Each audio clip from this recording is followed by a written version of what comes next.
Okay, I hope your day is going well. What is it? It's about 7:30 p.m. here, and I think this is like the fifth time I've done this recording because for some reason when I'm recording, my video will bog down to the point where it's barely moving while I'm still talking. The audio is fine. So I've dropped down the frames per second down to 10. 30 would be the kind of standard, and also 60.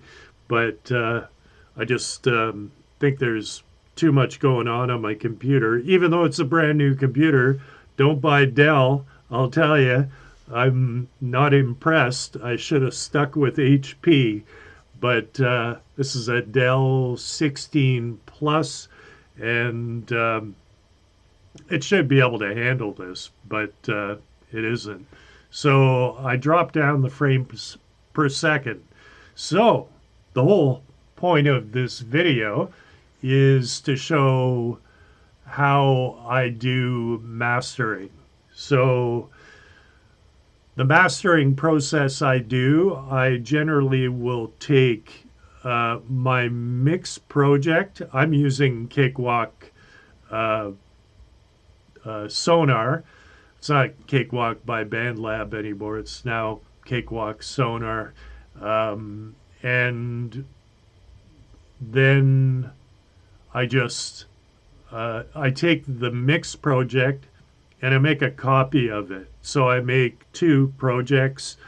Uh, One is the mix project, one is the master project.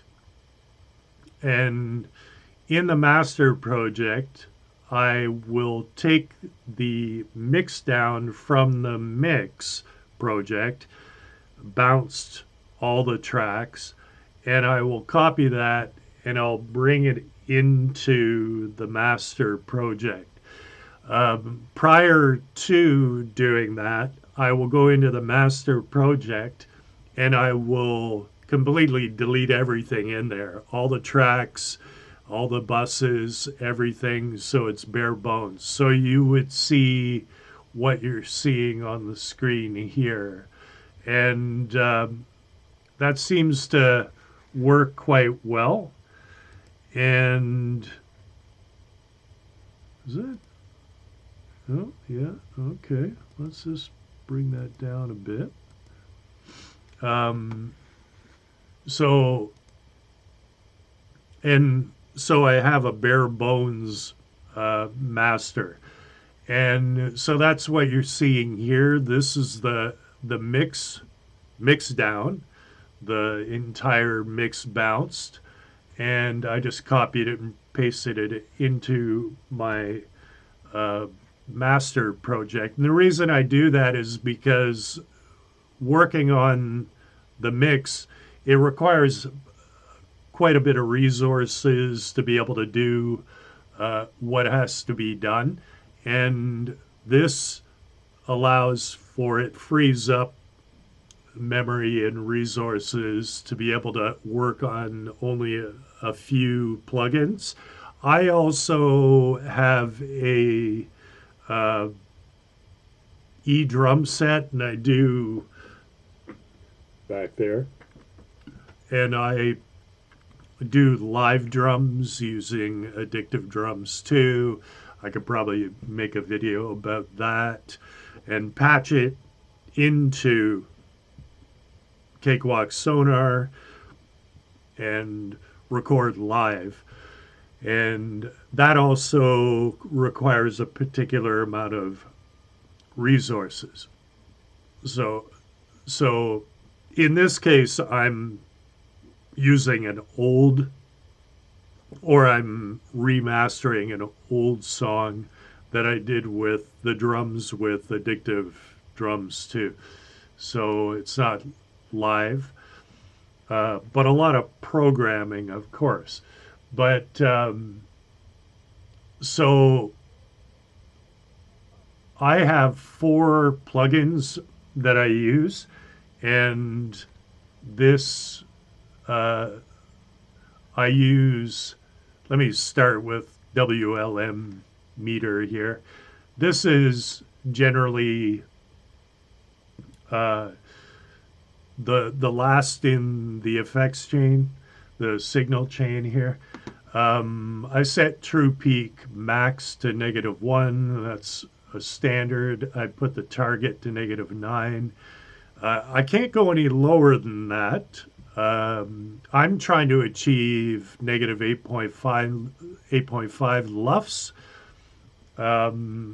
I used to do -9, but I kind of drifted towards 8.5.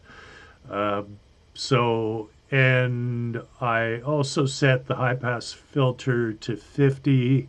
Its default is 150. I don't think it's doing any filtering unless you enable something here. So I try to keep it as bare bones as possible. I'm just monitoring the short term and long term. So, and momentary scale, I set that to 9 dB LUFS. So I'm looking to get my levels so that this will show -8, not 80, -8, and it'll fluctuate up to -9. It'll just randomly bounce back and forth between those two numbers. And the long term is generally around -9, but it depends on the song. These can obviously fluctuate if you have like a heavy guitar solo or some middle thing suddenly goes very quiet, or so your overall long term will be, it'll vary. And short term obviously is short term, so you're gonna, so the averaging out is kind of, it takes a bit of finesse, I find, to try to find the right balance. So I use Fabfilter Q3, and the reason I have this in here is a bit of tweaking before the rest of the effects chain. And I start off with creating a dynamic node here, and I just add a entry or a node at around 2K, because I've noticed that with these old albums that I have, there's a bit of harshness, and that was in the previous masters, but it's one of those things that when I was taking my mix, there might be some of that harshness in there. So I start off at 2K, and it's subtle. It depends on the song. This might actually drift to 3.5, might be down at 1.5, depends on the song. But I kind of keep it around for a bit of subtle attenuation of that issue. Ozone 12 does a pretty darn good job of subduing that type of stuff, but I like having a bit of EQ control in the process. With my mix up here, I've found I need to, as I probably said, I'm not sure if I mentioned, but my previous masters had almost like it's like a wet blanket was over top of the end result. And I didn't notice that until way later. So now I'm unreleasing my albums one by one and remastering, knowing what I know now, and using this process. And so I want to bring a bit more clarity into the song.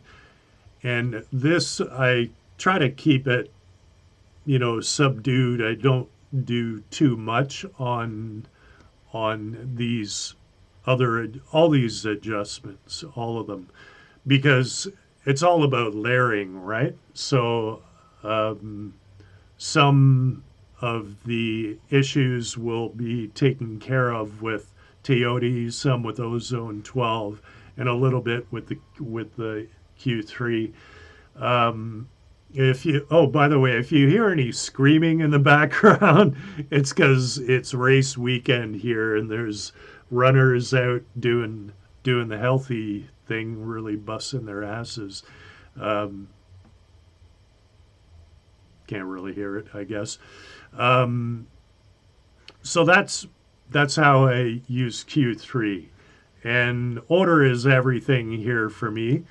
TEOTE, which stands for that's easier on the ears, is this thing is fantastic. They say it's not using AI, it's using very specific complex algorithms. And what algorithm isn't complex? So in my case, with all of these, you need to either go on YouTube and find a tutorial or go and read the user guide, preferably both. The user guide for TEOTE is kind of not for the layman. It's very dry and complex in a way. So from going over it, I came to the conclusion for my songs under dynamics, the default is CS. I set it to S. This isn't doing compression like in the standard way. These mean different things, attack and release. It's different. So for the overall sound, energetic is the default. Sometimes I choose fluid, balanced. It depends. But these are subtle changes which you can kind of notice. And the thing with TEOTE, generally, like anything, it's going to have, you need to use it with discretion. Don't overdo it, right? The spectral profile is where I use this. I let it do the overall adjustments that it does, and that's fantastic. It brings a nice clarity into the song. Like if am I down 7.7? Okay, just checking my playback levels. But if I play it, you may or may not be able to hear this, but it does do justice to a song. You can put it on a particular track or a vocal or whatever, but it really is an excellent plugin.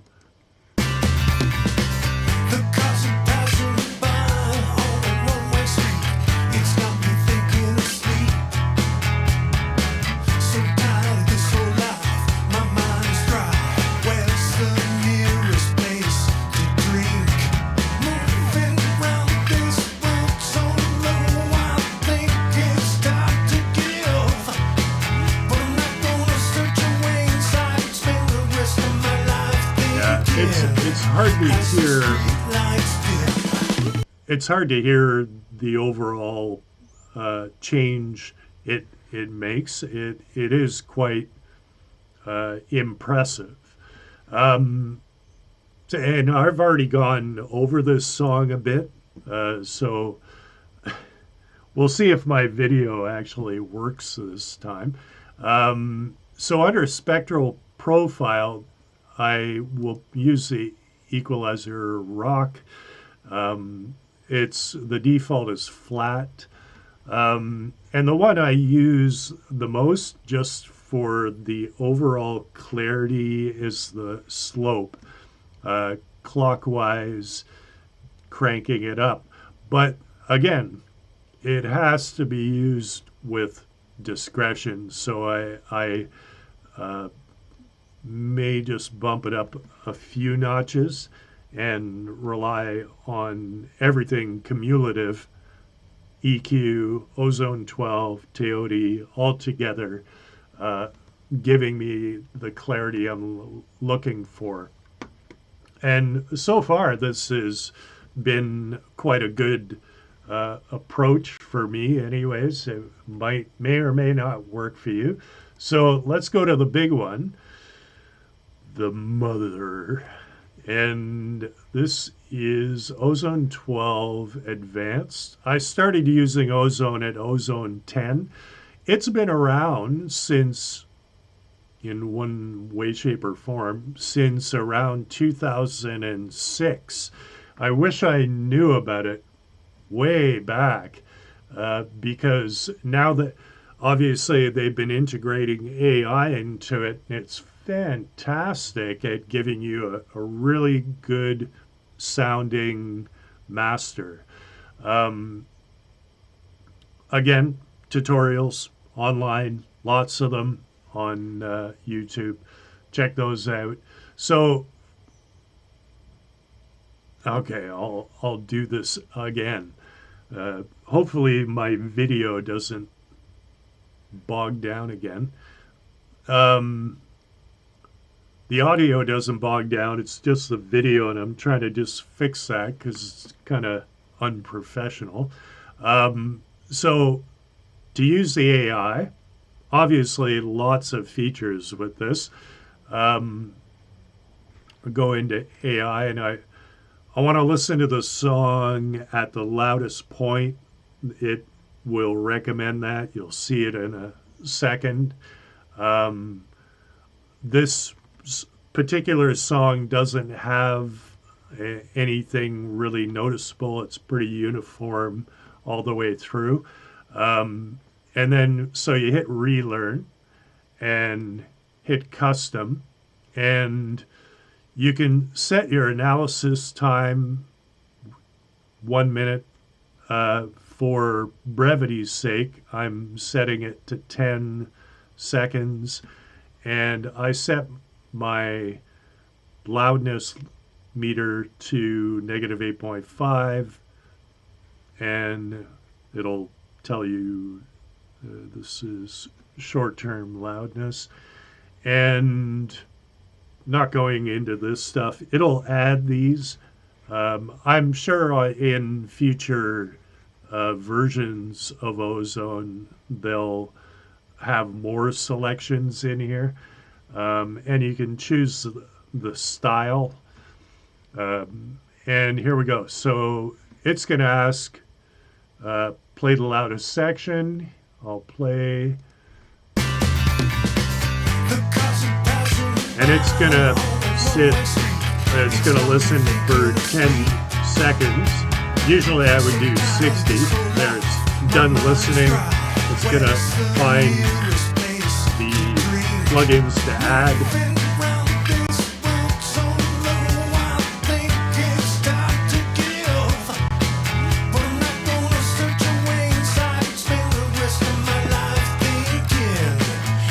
You're good.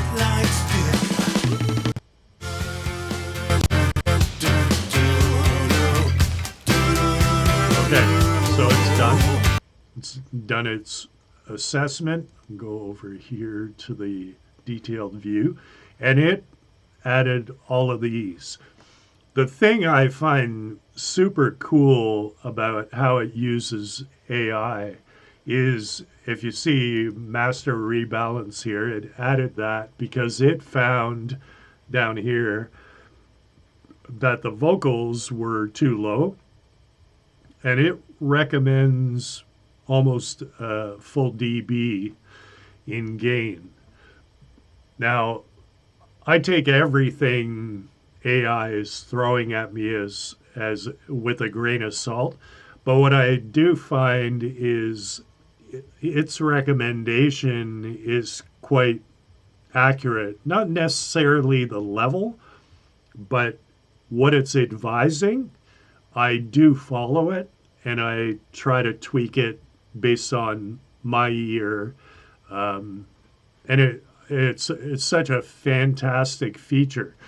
So in here, it's added all of these. In advance, you have all of these plugins that you can add, and anything that's highlighted hasn't been added to here. So there's a couple that I will add in for this song.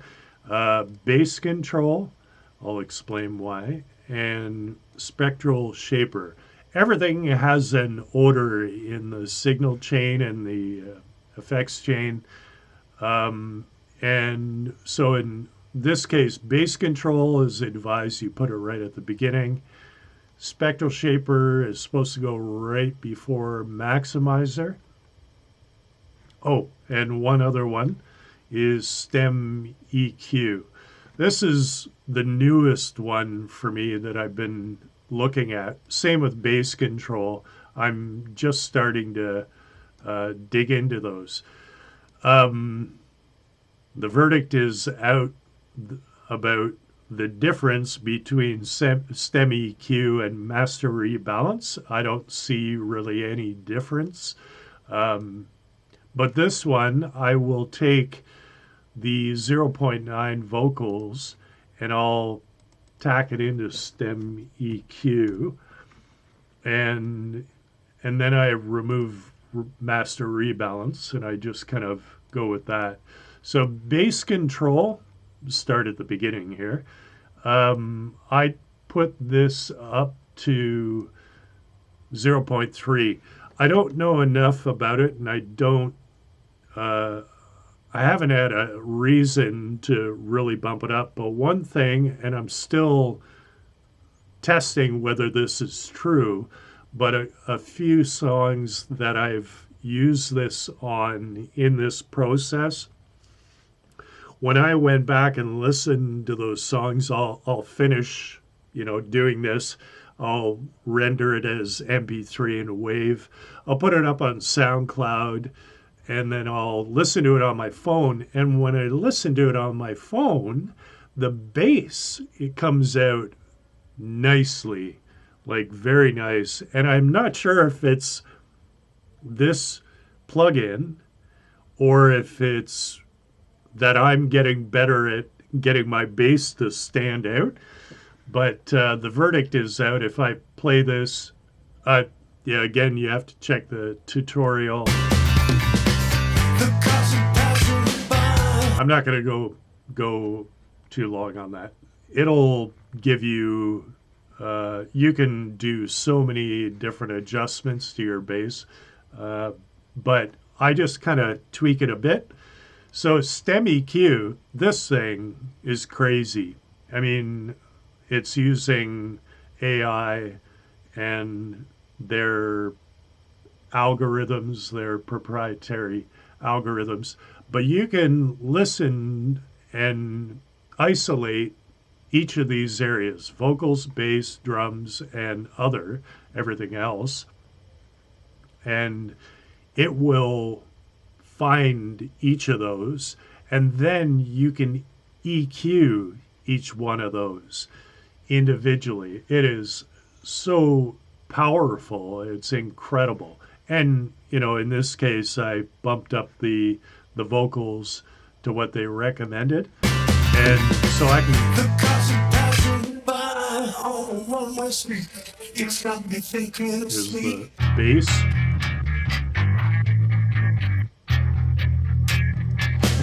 I got a chunk of that bass I'm slapping away.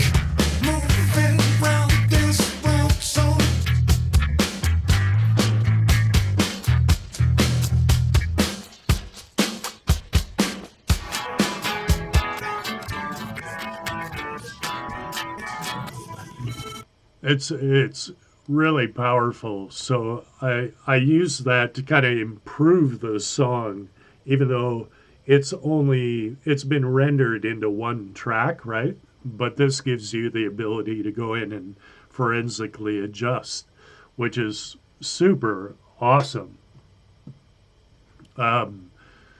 The next one, EQ, I always find it bumps up my bass a little bit too far. And I do feel that some of the high end is still needed. Uh, and again, it's making this adjustment after the Q3 was, these adjustments were made. So the only thing it found an issue with were the low end and the high end. So I just kind of tweak those a little bit as I need. Impact is doing this compression, expansion type thing. Again, watch the tutorials. You can, because I only did this example for 10 seconds of assessment, I could like just run it and hit learn. And it'll reassess. There. And you can do the same on Imager, which is the 180 audio spectrum, and change your stereo, and go from there. You can do learn with that one as well. Clarity is where I find it with my current songs that I'm doing. I need a bit more clarity in there. So it's not just a high frequency thing. It's got other aspects to the algorithm that it uses. So I bump mine up around 31. I might adjust that later when I do this.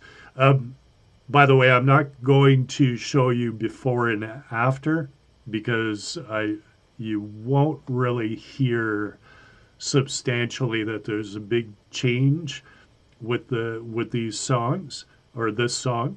Like all of my songs, I'm trying to tweak and bring out the clarity, doing it subtly, and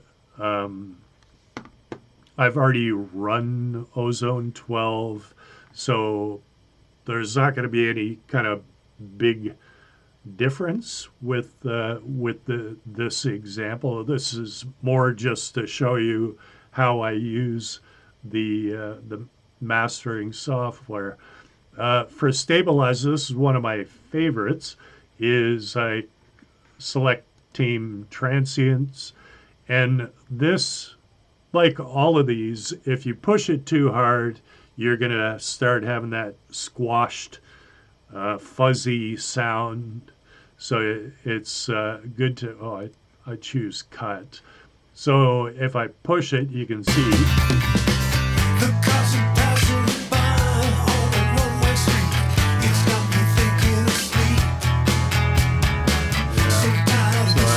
Generally going around.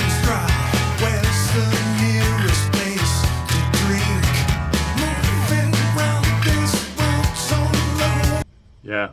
Another thing is when I did some of these recordings when I was doing the mixing, I used a little bit too much compression, and that was back at that time, didn't realize what I was doing. So you can hear a bit of fuzz in there. And who knows, there's probably a way of fixing that, but I don't want to go back and spend an enormous amount of time trying to fix that. And that would more than likely be with RX11 in some way. Probably some kind of feature in there, like if you go isotope, yeah, so RX11 has breath control, connect, don't know what that is, declick, clip, crackle, S, hum, explosive, might not have, might be repair assistant, I don't know, but something might be able to fix it, but I don't want to go to that level because, yeah, I just don't want to go there. I just want to get the clarity up and then be done with all of these albums, because it's going to take an enormous amount of time to get it all working and everything hunky-dory. So the next one, dynamic EQ, it chose these dips, these attenuations, and you can see it does a bit of restraint on those areas. I'm not sure what it picked up there, but it's kind of the same. Well, I put a boost at 200 and it is doing the opposite.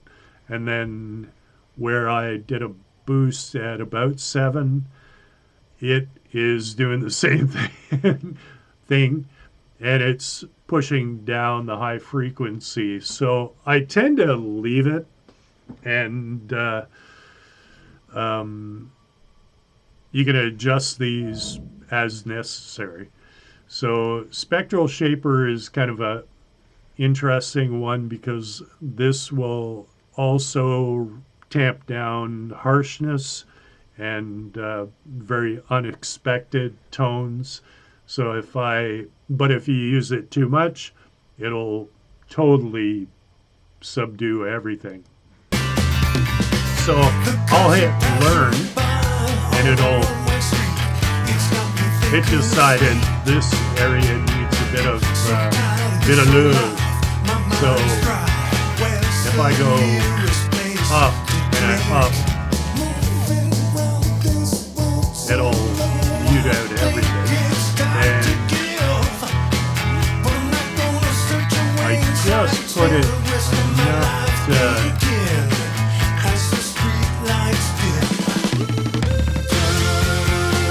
just go over that again.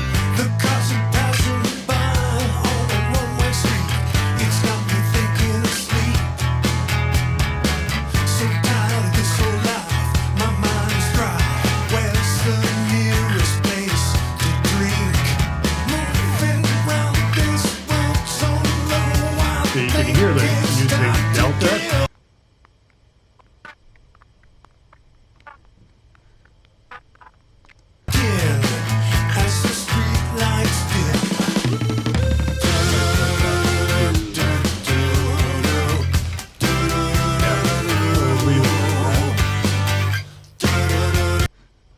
And this one is great. It does help with the harshness.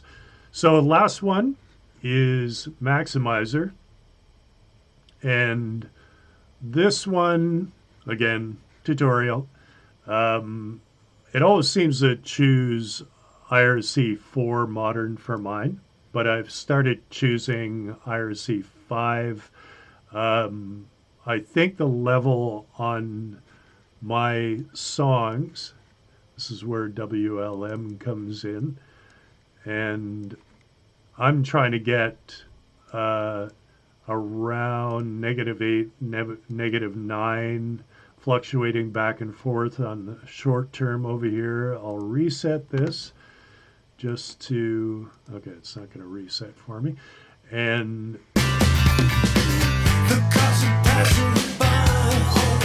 so right now it's too hot. I'm going to go down to 11. 8, 9, go back to 9.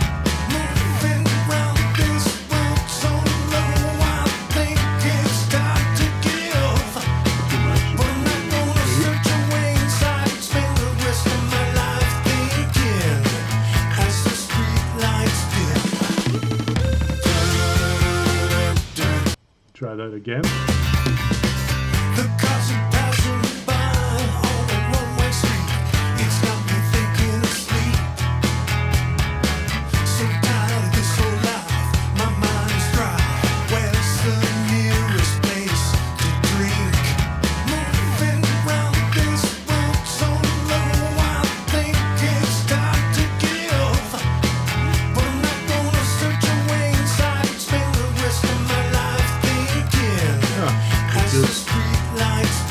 As soon as they go to 10.8, it rests on 9 a lot more.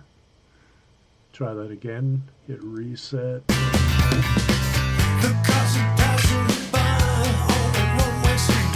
It's got me thinking of sleep. Drop to 8. Come on. So tired of this whole life, my mind's dry. Where's the Little bit. nearest place to Yeah, breathe? okay. So I notice it'll sometimes take a bit to level in, which is a sign that it's a good, really good plugin. So it's kind of seeing. That's pretty good. All right. So that is how I do the mastering for my stuff. And I'm not sure if I mentioned this because I've done this video about 3, 4, 5 times. I've had issues with old recordings, and it'll be that there's hiss at the start and finish when there's quiet. And at the end, it's not so bad at the starting. It's quite, doesn't have that much time to actually appear. But at the end, it can be just super glaring. So this RX11, I'm not sure if you can buy it individually. I would assume you can. Spectral denoise. And what you do is you find a silent spot at the end of your song where that hiss is going on, and then you just hit learn and play the song so it'll hear the hiss for 2 seconds, turn off the learn, and then just go back to wherever the hiss was, and this thing it'll be gone. Like, it is so incredible how good it is.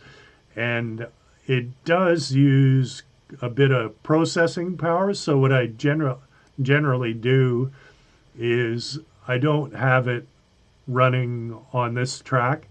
I'll bounce down my final version, and then on that final bounce down track, I'll put RX11. I'll do the learn on the hiss part on that track. It'll be down here, and then I just leave it enabled on that new track. So, I mean, it's fantastic. I don't use it all the time, but it is processor intensive. So, but because I have this whole project just bare bones, it can handle it. My laptop can handle it. Anyways, that's about it. I hope this was helpful in some way, and I wish you happy mastering. Have a good one. Bye.